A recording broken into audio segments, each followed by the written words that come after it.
दोस्तों नमस्कार, स्वागत है आप सभी का द न्यूज लॉन्चर में। केजरीवाल के बाद क्या अब ममता बनर्जी को तोड़ने की पूरी कोशिश गुजरात लॉबी कर रही है।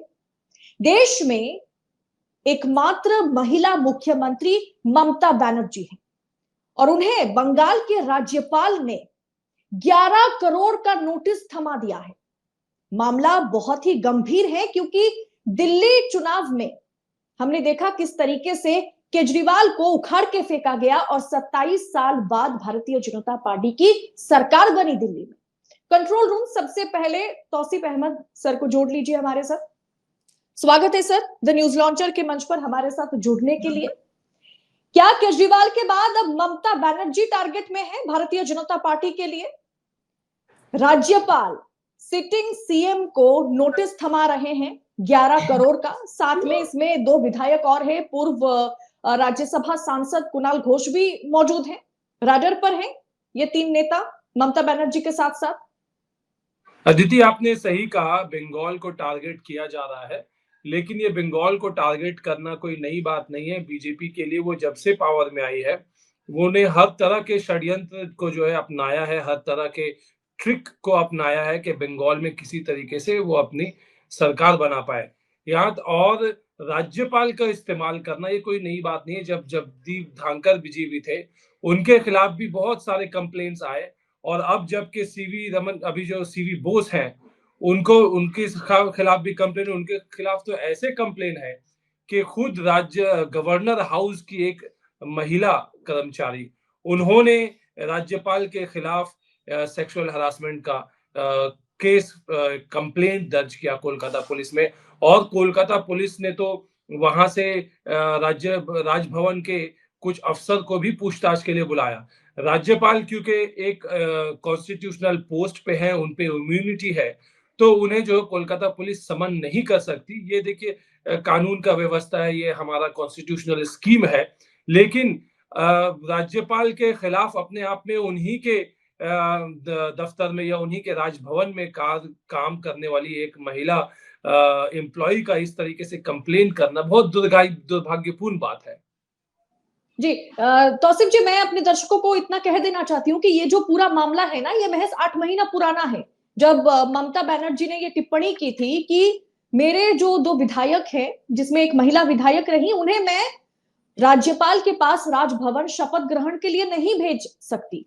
मुझे भवन जो है वो सेफ महसूस नहीं होता, वहां पे मैं अपने विधायकों को शपथ ग्रहण के लिए नहीं भेज सकती। टिप्पणी ये की गई थी और इसके लिए मानहानि का मामला एक तरीके से 11 करोड़, अगर आप माफी नहीं मांगते तो 11 करोड़ का केस ठोकने का जो मामला उठाया गया है राज्यपाल द्वारा, इससे आप किस तरीके से देखते हो? पूरा माजरा था क्या, ये मैं आपसे जानना चाहूंगी।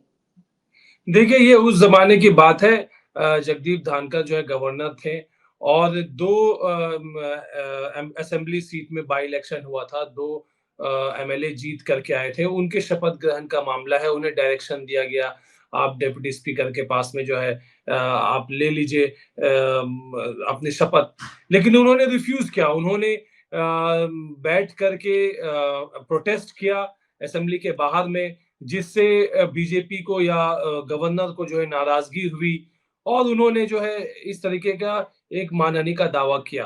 देखिए, मानहानि का दावा तो खुद गवर्नर सीवी बोस के खिलाफ है। वेस्ट बंगाल एजुकेशन फोरम के तहत जो यूनिवर्सिटीज के बहुत सारे वाइस चांसलर्स हैं, उन्होंने लीगल नोटिस मानहानि का 2023 में भी भेजा था, 2024 में भी भेजा है सीवी बोस जी को कि आप जो है अपने शब्द वापस लीजिए, क्योंकि उन्होंने कुछ ऐसे इल्जाम लगाए। उन्होंने कह दिया कि वाइस चांसलर जो यूनिवर्सिटी के होते हैं वो जो है करप्ट हैं या वो सेक्सुअल हैरेसमेंट का केस है, इस तरीके के उन्होंने बातें किया, जिसकी खंडन करते हुए वाइस चांसलर्स और फॉर्मर वाइस चांसलर्स और प्रोफेसर्स का जो एक ग्रुप है वेस्ट बंगाल एजुकेशन फोरम, उनके तरफ से इस तरह के लीगल नोटिस भेजे गए थे, जिसमें उन्होंने बोला कि आप माफी मांगिए। अब देखिए, ये एक डिबेटेबल बात है कि गवर्नर को जो कॉन्स्टिट्यूशनल इम्यूनिटी मिलती है एज अ गवर्नर है, इनका ये कहना है कि भाई वो यूनिवर्सिटीज के चांसलर भी है। क्या यूनिवर्सिटी के चांसलर को कोई ऐसा इम्यूनिटी है कि उनके खिलाफ एक्शन ना लिया नहीं जा सकता। तो ये एक बहस का मुद्दा है, लेकिन हकीकत तो यह है कि जो बंगाल के राज्यपाल हैं, उनके खिलाफ केवल अपने राजभवन के महिला कर्मचारी का इल्जाम नहीं है सेक्सुअल हरासमेंट का, बल्कि वेस्ट बंगाल एजुकेशन फोरम की तरफ से उनके खिलाफ भी लीगल नोटिस डेफेमेशन का सिविल एंड क्रिमिनल भेजा जा चुका है। जी, उन पर खुद यौन उत्पीड़न का आरोप लग चुका है। जो वर्तमान राज्यपाल है पश्चिम बंगाल के, अब महिला मुख्यमंत्री महिला सुरक्षा को लेकर के अगर ये कहती हैं कि मैं ये इतना बड़ा केस, इतना बड़ा आरोप लगने के बाद कि मैं महिला विधायक को राजभवन शपथ ग्रहण के लिए नहीं भेज सकती, अब इस टिप्पणी पर मामला कैसे दर्ज हो सकता है? फिलहाल मामला दर्ज नहीं हुआ, समन भेजा गया, नोटिस भेजा गया और 11 करोड़ का मानहानि का मामला ठोकने का एक तरीके से धमकाया भी गया, चेतावनी दी गई है। देखिए, ये तो नया कुछ है नहीं, ये पुराने ही मामले हैं और उस जमाने में हाईकोर्ट को भी अप्रोच किया गया था राज्यपाल के तरफ से और हाईकोर्ट ने उस वक्त में एक इंटरिम डायरेक्शन भी दिया था। तो क्योंकि ये पुराना मामला है, अब जो है मैंने रिसेंटली हमने ये देखा है कि धानकर साहब ने एक जो है रिक्वेस्ट भेजा कि वो आकर के बजट सेशन को, जो कि अभी वाइस प्रेसिडेंट है इन भारत के, वो चाहते हैं कि क्योंकि और वो पूर्व राज्यपाल रह चुके हैं, वो चाहते हैं कि बजट सेशन में वो आकर के असेंबली को एड्रेस करे। तो किसी न किसी तरीके से बीजेपी के जितने भी कार्यकर्ता हैं, जब बीजेपी के जो भी टूल्स हैं, उसको एक बीजेपी द्वारा इस्तेमाल करने का प्रयास किया जा रहा है और बहुत ही दुर्भाग्यपूर्ण बात है, क्योंकि कॉन्स्टिट्यूशनल पोस्ट होने की वजह से राज्यपाल हो या वाइस प्रेसिडेंट हो, इन्हें जो है न्यूट्रल रहने की जरूरत होती है। हम उम्मीद करते हैं, कोर्ट उम्मीद करता है, सारा सिस्टम उम्मीद करता है कि ये न्यूट्रल रहे, किसी पार्टी, पॉलिटिकल पार्टी के पक्ष और विपक्ष में अपने आप को ऐसी कोई भी कार्य ना करे जिससे उन पे इल्जाम लग जाए कि ये किसी पार्टी के फेवर में है या किसी पार्टी के खिलाफ में है। और अभी जो ये मामला फिर से उठाया जा रहा है, ममता बनर्जी को जो टारगेट किया जा रहा है, एक फ्रेश नोटिस भेजा गया, 2 एमएलए के खिलाफ नोटिस भेजा गया, तो ये उसी रास्ते में उठाया हुआ एक कदम लगता है, क्योंकि इस मुद्दे को फिर से तूल देना, जो कि इतना काफी पुराना मामला है, 8 महीना पुराना मामला है, और दूसरी तरफ ये ऐसे भी देखा जा सकता है कि राज्यपाल सीवी रमन के खिलाफ खुद भी जो है मानहानि के नोटिस भेजे गए हैं। तो ये एक तरीके से काउंटर मेजर उनके तरफ से है, जो कि पॉलिटिकल ज्यादा लगता है। इसमें इसे जो है पब्लिक व्यू में हमें ये देखने को अच्छा नहीं लगता कि कोई राज्यपाल जो है इस तरीके से अपने चीफ मिनिस्टर, क्योंकि चीफ मिनिस्टर भी एक कॉन्स्टिट्यूशनल पोस्ट है और राज्य के जो लोग हैं, राज्य का जो सिस्टम है, जो एडमिनिस्ट्रेशन है, they look up to people who are holding the post of chief minister और गवर्नर, और ये इस तरीके से राजनीतिक बना देना किसी भी मुद्दे को, ये देखने में अच्छा नहीं लगता। सर, ये पहली बार तो नहीं, इससे पहले जगदीप धनखड़ जब राज्यपाल रहे तब उन्होंने तो ममता की सरकार के नाक में दम कर रखा था। कई मर्तबा चिट्ठी लिखने के बाद तब उन्हें उपराष्ट्रपति का पद दिया गया, पश्चिम बंगाल से हटाया गया। अब वही काम राज्यपाल बोस करते हुए नजर आ रहे हैं। यानी कहीं ना कहीं विपक्ष शासित राज्य में राज्यपाल जो है वो भाजपा एजेंट के तौर पर काम कर रहे हैं। जी, बिल्कुल सही। ये जो है दुर्भाग्यपूर्ण बात है। धानकर जी से पहले भी कई गवर्नर रहे हैं, चाहे वो लेफ्ट का रिजीम रहा हो या कांग्रेस की रिजीम रही हो। गवर्नर जो है एक न्यूट्रल रोल अदा करता रहा है और आज के दौर पे हमने देखा है, धानकर जी के टाइम पे भी ऐसा समझ में आ रहा था। जितने भी न्यूज़ रिपोर्ट्स आ रहे थे, जिस तरीके से उनके द्वारा कार्रवाई की जा रही थी या फिर धड़ल्ले से एक के बाद दीगरे जो है बयान आते रहे गवर्नर जी के, धानकर जी के हो चाहे अभी जो है सीवी बोस जो कर रहे हैं, वो केवल जो है पॉलिटिकल तरीके से पॉलिटिकल पार्टी को या रूलिंग पार्टी को खिलाफ जो है टिप्पणी करना या उनके खिलाफ पब्लिक में जो है स्टेटमेंट देना, इस तरीके से देखा गया। देखिए, एक गार्जियन का रोल कभी भी ऐसा नहीं होता कि वो किसी मुद्दे में अगर उसके सामने 2 पक्ष है तो एक का साथ ले और दूसरे के खिलाफ जाए। एक राज्यपाल के सामने लीडर ऑफ अपोजिशन के तौर पे बीजेपी है और दूसरे अपोजिशन पार्टी के तौर पे सीपीएम और लेफ्ट है और रूलिंग के तौर पे तृणमूल है। लेकिन देखा यह जाता है कि धानकर जी रहे हो या फिर अभी सीवी बोस रहे हो, बीजेपी द्वारा भेजे गए ये गवर्नर जो है बीजेपी के एजेंट के तौर पे काम करते हुए ज्यादा दिखते हैं। और ये कोई नई बात नहीं है, काफी टिप्पणी की गई है, बड़े बड़े नेताओं का हमेशा इस पे जो है स्टेटमेंट आया है। सिविल सोसाइटी ने भी इस पे स्टेटमेंट दिया कि राज्यपाल के पद जो होती है, राज्यपाल की जो गरिमा होती है, उसका कहीं ना कहीं उल्लंघन होता है, जिस तरीके से इनका जो है बिहेवियर रहा है। जी सर, एक सवाल ये भी है कि आपने कहा कि कौन कौन ऑपोजिशन में है, क्या कांग्रेस ऑपोजिशन में है? क्योंकि ये एक देखिए नैरेटिव बिल्ड करने की कोशिश हो रही है। ममता बनर्जी ने साफ कर दिया है कि अकेला चलो रे, मतलब अब अकेला वो चलेगी। तो क्या देखिए दो कांग्रेस के साथ यहाँ पर अलायंस की कोई बातें या गुंजाइश ही नहीं है? नहीं, गुंजाइश तो कांग्रेस ने खत्म कर दिया था जब 2024 के पार्लियामेंट्री इलेक्शन हो रही थी। इंडिया अलायंस का गठन हुआ था, ममता बनर्जी ने इंडिया अलायंस का नाम दिया था। तो 24 की पार्लियामेंट्री इलेक्शन से 6 महीना पहले ही और उससे भी पहले तृणमूल की तरफ से जो है पेशकश की गई थी कि आप सीट शेयरिंग कर लीजिए कांग्रेस के साथ। कांग्रेस से जो है सहमति नहीं बन पाई। कांग्रेस का वो फैसला था कि वो तृणमूल के साथ में जो सीट शेयरिंग का मामला था उस पर सहमति ना बने। तो ऐसे हालात में तृणमूल ने डिक्लेयर कर दिया, और डिक्लेयर करने का नतीजा भी है कि उन्हें अच्छा खासा 42 में से 29 सीट जीत करके आई इस दफा। तो देखिए अभी भी वही अप्रोच रहा है। जबकि इंडिया अलायंस बनी थी पार्लियामेंट्री इलेक्शन के टाइम पे, उस वक्त अगर कांग्रेस से सहमति नहीं हो पाई। अब तो ये स्टेट इलेक्शंस है, अब तो ममता बनर्जी को किसी का जरूरत नहीं है बीजेपी को हराने के लिए। ममता बनर्जी अपने आप में सक्षम है। सर, वो दिल्ली में 200 आम आदमी पार्टी को भी यही लग रहा था, अरविंद केजरीवाल को भी यही लग रहा था दिल्ली में, और हरियाणा में कांग्रेस को लग रहा था। नहीं, देखिए दिल्ली के चुनाव और बंगाल की चुनाव की कोई तुलना नहीं है। दिल्ली एक जो है अर्बन वोटर्स का खंड रहा है, क्योंकि वो एक बेसिकली एक शहर है जो बहुत बड़ा शहर है। वो एक स्टेट की तरह नहीं है। तो वहां पे रूरल पॉपुलेशन उतना नहीं है, उस तादाद में नहीं है जैसा कि एक स्टेट में आप एक्सपेक्ट करते हैं, जैसा कि आपको बंगाल में मिलेगा। तो बंगाल में एक ममता बनर्जी के ऊपर में जो बंगाल के लोगों का जो भरोसा है, केवल ममता बनर्जी के नाम पे वोट आता है। लोगों का जो भरोसा है ममता बनर्जी का ममता बनर्जी पे, उस पे जो है वोट आता है। और कितने सारे प्रोग्राम्स है, जैसे कन्याश्री प्रोग्राम है, और भी बहुत सारे प्रोग्राम है जो राज्य सरकार चलाती है, जो कि बहुत ही हिट रहा है, और जिसके वजह से ममता बनर्जी को बार बार जो है पावर में रखा जाता है। तो दिल्ली के आप अगर तुलना करें, दिल्ली की एग्जाम्पल लें, तो बंगाल में ऐसा होने वाला नहीं है। दिल्ली में सर, फिर भी आप अगर देखें एमपी आज ही सीट्स में, सुप्रीम कोर्ट का बयान आया है।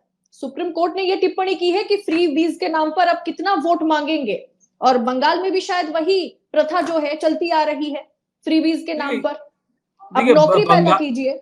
ये सिर्फ ममता और सिर्फ बीजेपी की सरकार पर लागू नहीं हो सकता ना, ये तमाम जो सरकारें हैं, जैसे ममता बनर्जी की सरकारें, उन पर भी लागू होती है।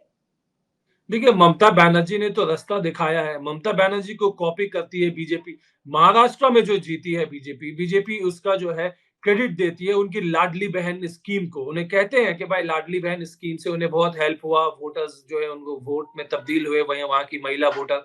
तो वो उन्होंने तो बंगाल से उठाया। बंगाल में जो है कन्याश्री स्कीम चलता है। बंगाल में आप देखिए स्वास्थ्य साथी स्कीम कब लॉन्च हुआ, प्रधानमंत्री मोदी ने आयुष्मान भारत स्कीम कब लॉन्च किया। ये सारे स्कीम्स जो है ये ममता बनर्जी ने इंट्रोड्यूस किए बंगाल में। What Bengal thinks today, India thinks tomorrow. ये 1947 में भी सच था और आज भी सच है। तो हमारे स्कीम्स को कॉपी करके अगर बीजेपी कहीं और जीतती है, तो वो बीजेपी को क्रिटिसाइज ना किया जाए और बंगाल में तृणमूल को क्रिटिसाइज किया जाए, तो ये तो सही नहीं रहेगा मेरी नजर सर, में। बिल्कुल बिल्कुल, आखिरी आखिरी दौर में हम पहुंच गए हैं। आखिरी सवाल यही करूंगी कि 2021 के बाद अब सामने माफ कीजिएगा, पैच यहां पर कट लगाना। अब बिहार चुनाव है दिल्ली के बाद, और उसके बिल्कुल 4 महीने के भीतर बंगाल में भी चुनाव है। क्या भारतीय जनता पार्टी तैयारी में जुटी हुई है? ममता बनर्जी को बदनाम करने की तैयारी, ईडी सीबीआई का फिर से इस्तेमाल किया जाएगा, क्योंकि अभिषेक बनर्जी पर चार्जेस जो है वो अब भी लगे हुए हैं, तमाम मंत्री जेल में हैं ममता के। क्या फिर से उन अस्त्रों का फिर से इस्तेमाल किया जाएगा, जिसके बदौलत कई विधायक जो हैं, नेता जो है, वो पाला बदलते हैं? जी हाँ, देखिए सीबीआई, ईडी, इलेक्शन कमीशन, जितने भी सेंट्रल एजेंसीज हैं, बीजेपी उनको जो है इस्तेमाल करते हुए देखी नजर आती है। आप 2021 का चुनाव हो, चाहे अभी हाल में हुए 2024 के चुनाव हो, 2024 के चुनाव से पहले संदेश खाली को इतना बड़ा इशू बनाया गया, जो नहीं था उसको तोड़ मरोड़ करके दिखाया गया। सेंट्रल यूनियन के मिनिस्टर्स का जो है बयान आने लगा, जो ना कभी संदेश खाली को देखते हैं, ना जो कभी बंगाल की राजनीति को समझते हैं। बड़े बड़े बयान देने लगे, उसमें ट्विस्ट करने लगे, हिंदू मुस्लिम भी किया गया। लेकिन आप देखिए कि चुनाव खत्म, सारी बातें खत्म, और ना ही इनकी एनआईए कुछ प्रूव कर पाती है, ना ही इनके सीबीआई कुछ प्रूव कर पाते हैं, ना ही इनके ईडी कुछ प्रूव कर पाते हैं। ये केवल हेडलाइंस मैनेजमेंट करने का काम करते हैं इलेक्शन के वक्त पे। तो ये तो उसका नतीजा इन्हें बंगाल की जनता ने 2024 के पार्लियामेंट्री इलेक्शंस में दिया। इलेक्शन पूरे हो गई तो उसके बाद आरजी कार को एक मुद्दा, पॉलिटिकल मुद्दा बनाया। हालांकि ममता बनर्जी ने पहले दिन से कह दिया कि ये पॉलिटिकल मुद्दा नहीं है, और जो विक्टिम की महिला है, उन विक्टिम के पेरेंट्स है, उनके साथ वो खड़ी हैं, प्रोटेस्टर्स के साथ खड़ी हैं, और जो कल्प्रिट है उसके लिए फांसी की मांग की ममता बनर्जी ने। उसके बावजूद ये जो है इसे पॉलिटिकल रंग दिया गया, कोलकाता पुलिस से लेकर सीबीआई को दे दिया गया। ममता बनर्जी ने इसके खिलाफ कोई विरोध नहीं किया। ममता बनर्जी ने कहा बिल्कुल आप सीबीआई को दे दिए। अंत में यह देखा जाता है कि जो बात कोलकाता पुलिस ने कहा था, उसी बात को सीबीआई भी कहती है कि वही संजय रॉय जो है उस कल्प्रिट है, रेपिस्ट है, और जो है उसके खिलाफ जो है अगर देखा यह जाता है कि भाई ममता बनर्जी ने जब मांग की कि उसे सजा दी, सजाए मौत की मांग की, तो सीबीआई भी बाद में जाकर के पिटीशन फाइल करता है सजाए मौत की। तो जितने भी उनके पास में टूल्स के तौर पे जो वो इस्तेमाल करते हैं, राजनीतिक हथकंडे अपनाते हैं, जितने भी एजेंसीज उनके पास में है, भरपूर उसका जो है उपयोग करते हैं बीजेपी। लेकिन बंगाल में इनका दाल गलने वाला नहीं है, क्योंकि बंगाल की जनता एक बात जानती है कि ममता बनर्जी जो है वो बंगाल की नेत्री है। वो हर एक इलाके में, हर एक डिस्ट्रिक्ट में, हर एक ब्लॉक में एक एक व्यक्ति को, एक एक पॉलिटिकल वर्कर को बाय नेम जानती है, चेहरे से पहचानती है, नाम से पहचानती है। बंगाल में कोई एक बीजेपी का नेता, कोई एक तृणमूल, एक कांग्रेस का या लेफ्ट का नेता बता दीजिए जो बंगाल के सारे डिस्ट्रिक्ट में, सारे ब्लॉक में वहां के पॉलिटिकल कर्मी को, कर्मचारी को बाय नेम, बाय फेस पहचानते हो? नहीं पहचानते। ये मास लीडर का अपील है। ये ममता बनर्जी ने पूरे जिंदगी जो संघर्ष किया है, ये उसका नतीजा है कि ममता बनर्जी को यहाँ के लोग जो है पूजते हैं, प्रेम करते हैं, आदर करते हैं, भरोसा करते हैं। और उसी का वजह है कि जो उन्हें इलेक्शन में भर भर के वोट मिलता है। ममता बनर्जी चाहे किसी को भी कैंडिडेट कर दे, ममता बनर्जी के अगर देखती है कि पार्थो चैटर्जी जैसे मंत्री के खिलाफ अगर आरोप लगते हैं तो उन्हें भी पार्टी से निकाल देती है, पद से निकाल देती है। बावजूद उसके जो है ममता बनर्जी को वोट मिलता है, क्योंकि लोगों का भरोसा ममता बनर्जी पे है कि वो ममता बनर्जी के चेहरे को देखकर वोट देती है, उनका चाहे जो भी कैंडिडेट हो। जी तौसीफ सर, बहुत बहुत शुक्रिया द न्यूज लॉन्चर के मंच पर हमारे साथ जुड़ने के लिए। यानी कुल मिलाकर के देखा जाए तो बंगाल की राजनीति को पूरी तरीके से दिल्ली से कहीं ना कहीं प्रभावित करने की कोशिश हो रही है। 2026 दूर नहीं, बिहार चुनाव खत्म होने के बाद भारतीय जनता पार्टी के आला कमान रिवेंज लेने पर फिर एक बार उतारू होंगे, क्योंकि जिस तरीके से 2021 में बंगाल की जनता ने बीजेपी को खदेड़ा था, बीजेपी को फिर से दिल्ली का दरवाजा दिखा दिया था कि बंगाल में तुम्हारे लिए कोई जगह नहीं है, क्या भारतीय जनता पार्टी आला कमान उसका बदला लेने पर कुछ बड़ा प्लान कर सकती है ममता बनर्जी के खिलाफ? फिलहाल इस पूरे एपिसोड पर आपकी राय क्या है? आपकी टीका टिप्पणी कमेंट बॉक्स में हमारे साथ जरूर शेयर कीजिएगा। साथ में यह भी हमें बतलाइएगा कि किस तरीके से विपक्ष शासित प्रदेशों में जो राज्यपाल होते हैं, जो संवैधानिक पद पर बैठे होते हैं, वो किस तरीके से विपक्ष शासित प्रदेशों के मुख्यमंत्रियों के नाक में दम कर रखा है। क्या वो भाजपा एजेंट बनकर काम करते हैं? आप अपनी राय कमेंट बॉक्स में हमारे साथ साझा जरूर करें, और ऐसी पत्रकारिता को, आजाद पत्रकारिता को, फ्री जर्नलिज्म को सपोर्ट करने के लिए द न्यूज लॉन्चर के साथ बने रहिएगा। बहुत बहुत धन्यवाद आप सभी का।